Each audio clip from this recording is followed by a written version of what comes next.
But Ruth said, "Don't force me to leave you. Don't make me go home.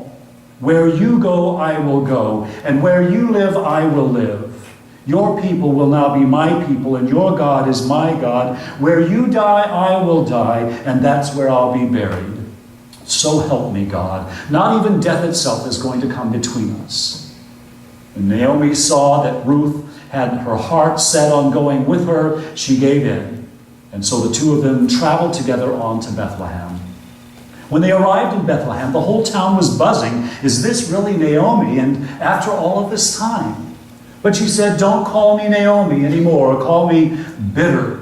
The strong one has dealt me a bitter blow. I left here full of life, and God has brought me back with nothing but the clothes on my back." And so Naomi was back, and Ruth, the foreigner, with her, back from the country of Moab. They arrived in Bethlehem at the beginning of the barley harvest. It also happened that Naomi had a relative by marriage, a man prominent and rich, connected with Elimelech's family. His name was Boaz. One day Ruth, the Moabite foreigner, said, "Naomi, I'm going to go to work. I'm going out to glean among the sheaves, following after some harvester who will treat me kindly." Naomi said, "Go ahead, dear daughter." And so she set out. She went out and started gleaning in a field, following in the wake of the harvesters. Eventually, she ended up in the part of the field owned by Boaz, a relative of her father-in-law Elimelech. A little later, Boaz came out from Bethlehem, greeting his harvesters. "God be with you," he exclaimed. And they replied, "God bless you." Boaz asked his young servant, who was the foreman over the farm hands, "Who is this young woman, and where did she come from?"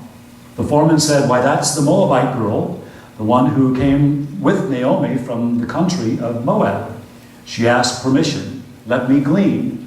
And she said, 'And gather among the sheaves following after your harvesters.' She's been at it steadily ever since, from early morning until now, without so much as a break." Then Boaz spoke to Ruth, "Listen, my daughter, from now on, don't go to any other field to glean. Stay right here in this one, and stay close to my young women. Watch where they are harvesting and follow them, and don't worry about a thing. I've given orders to my servants not to harass you. When you get thirsty, feel free to go and drink from the water buckets that the servants have filled." She dropped to her knees and then bowed her face to the ground. "How does this happen, that you should pick me out and treat me so kindly, me being a foreigner and all?" Boaz answered her, "I've heard all about you, Ruth. I've heard about the way you treated your mother-in-law after the death of her husband, and how you left your father and mother and the land of your birth and have come to live among a bunch of total strangers. God reward you well for what you have done, and with a generous bonus besides from God, to whom you've come seeking protection under his wings." She said, "Oh, sir, such grace and such kindness, I don't deserve it. You've touched my heart and treated me like one of your own, and I don't even belong here." At the lunch break, Boaz said to her, "Come over here and eat with us. Eat some bread, dip it in the wine." So she joined the harvesters. Boaz passed the roasted grain to her, and she ate her fill and even had some left over. When she got up to go back to work, Boaz ordered his servants, "Let her glean where there's still plenty of grain on the ground, and make it easy for her. Better yet, pull some of the good stuff out and leave it for her to glean. Give her some special treatment."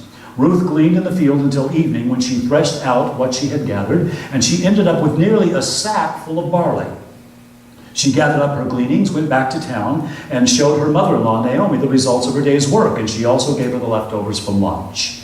Naomi asked her, "So where did you glean today? Whose field was it anyway? God bless whoever took such good care of you." Ruth told her mother-in-law, "The man with whom I worked today, his name was Boaz." Naomi said to her daughter-in-law, "Why, God bless that man. God hasn't quite walked out on us after all. He still loves us in bad times as well as in good." Naomi went on, "That man, Ruth, is one of our circle of covenant redeemers, a close relative of ours." Ruth, the Moabitess, said, "Well, listen to this. He also told me to stick with my workers until my harvesting is finished." Naomi said to Ruth, "That's really wonderful. Do that. You'll be safe in the company of his young women. No danger now of being raped in some stranger's field." So Ruth did it. She stuck close to Boaz's young women, gleaning in the fields daily until both the barley and the wheat harvesting were finished, and she continued living with her mother-in-law. One day, her mother-in-law, Naomi, said to Ruth, "Isn't it about time I arranged a good home for you so you can have a happy life? And isn't Boaz our close relative, the one with whom young women you've been working? Maybe it's time to make our move. Tonight is the night of Boaz's barley harvest at the threshing floor. Take a bath and put on some perfume. We'll get you all dressed up and go to the threshing floor. But don't let him know you're there until the party is well underway and he's had plenty of food and drink."